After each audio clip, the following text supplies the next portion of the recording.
Great stiff arm. Oh, handsome of that. Oh, what a catch by Davante Adams at the pylon. Touchdown. A.J. Brown. Oh, that's crazy. Aaron Jones up the middle. Breaks through. He's down the left sideline. Still on his feet. He's got a chance to the 10 to the 5. To the end zone. Tannehill pan. 5. Got for the end zone. Touchdown.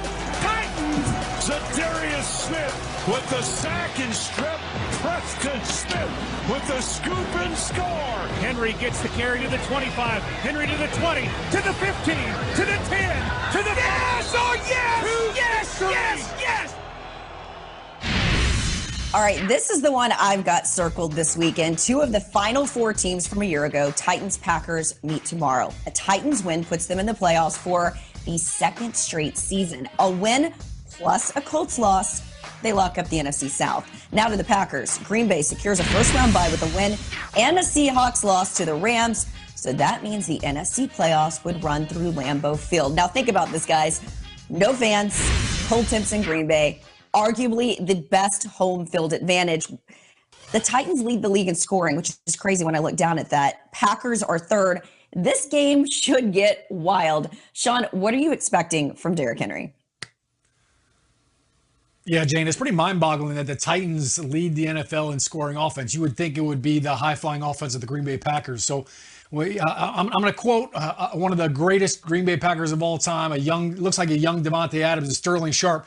And he used to always say, why fly when you can drive? And that's exactly what the Tennessee Titans are doing. They're driving that bus. They're driving Derrick Henry. And I think when you look at what their offense can do on the ground, number one, you want to play smash mouth football against a team and run downhill with Derrick Henry. That takes the life out of them and that wears them down. But it also keeps AR on the sidelines and it keeps him sitting over there on the bench. So as an offensive lineman, or if you're Derrick Henry, the colder, the better in this game, because every single one of those DBs, D-Hall will tell you this, man, when it's cold out, it hurts when you get a big back coming downhill on you. The safeties and the corners, in the first quarter, they're going to be coming downhill to make the tackle, and in the fourth quarter, they're going to be diving to get out of the way.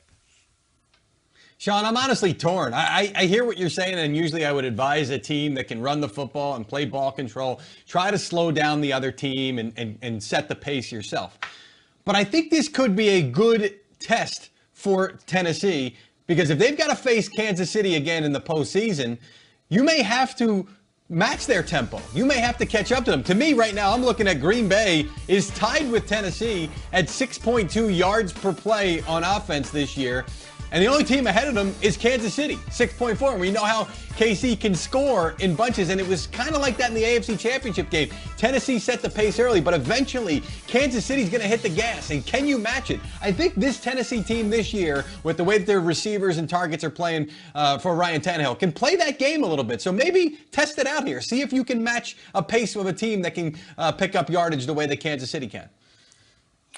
Listen, I think the thing that stands out for me is going to be this Tennessee Titans pass rush against this offense that's led by Aaron Rodgers at home. That's what concerns me. They have a league low 14 sacks. And even when I looked at this one, 2.5 seconds. Anytime that you give Aaron Rodgers that time or more, he has the most touchdowns, the highest passer rating at home this season, and he's only thrown 1 interception there at Lambeau. So that's what concerns me a little bit. I think Davante Adams could have a day. I was there covering that game when it was the Browns-Titans in Nashville. We saw, obviously, what Baker Mayfield was able to do against them. I'd hate to see what Aaron Rodgers, that Tennessee Titans defense, specifically the pass rush, has been a bit of an Achilles heel for them this season. Yeah, and I'm just looking forward to watching this Green Bay team against another physical opponent. The last time, Green Bay's Achilles heel last year was the 49ers. This year, they ran up on the Tampa Bay Buccaneers. Not many teams have pushed Green Bay into that zone where they have to play physical, where defensively they can't just rush the quarterback. They have to tackle this running game of Tennessee. And so I think we're going to learn a whole lot about Green Bay. And look, they don't have to answer these questions to me, but I want to see it. I want to see them play against a physical opponent on both sides of the football. And I know you guys are saying Tennessee's defense is not very good, but I tell you what, I've been on a team like that. You will feed off that offense. You will feed off of Derrick Henry imposing his will on those opponents on the other side of the field. So I think Tennessee's defense will be okay. Regardless, this is going to be a good one. And then the other guy that we've been talking a lot about, NFL Network. But before we preview these matchups, Jeezy, we saw a little history last night. Yes, we did. Unless you had a little too much eggnog early. For me, it was Lafroig. I had myself a Scottish Christmas. There you go right there. That's how you dress for a Christmas game. And I'm warning you right now, the only person that covered more ground yesterday than Alvin Kamara was Jane Slater, who went to New Orleans to cover this game and is back in the chair ready for this one. Kamara already on the board with his first touchdown.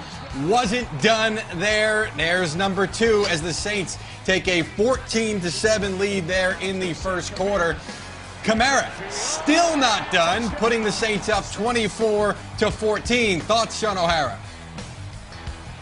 Smash mouth football, Mikey G. 264 yards on the ground. You had a big boys up front. We're doing a great job. All those runs in the middle of the defense. This is that power football that you wouldn't necessarily expect from the Saints. He's counting. Kamara says, I got 4 right here as it's 31-27 here early in the fourth quarter. There's another one for Kamara to push them ahead 30. I mean, this is not what you expect from the Saints offense, but also not from this Vikings defense. They were not eliminated from the playoffs as of the start of this game. They are as of the start of the show this morning because Kamara says, I'm going to tie Ernie Nevers, 1929 Chicago Cardinals for the most rush touchdowns in a game in NFL history. How many was it for Kamara doing the Snow Angel? Yes, 6. Right there, D. Hall. What did you think of this performance that we saw from the Saints? I mean, Alvin Kamara is an absolute beast. I don't think I've ever seen him rush the ball for 22 times in a game in a Saints uniform, but I tell you what, maybe that's the blueprint moving forward. Career high 155 rushing yards for Kamara in a 52-33 win for the Saints as they clinch the NFC South, Jane.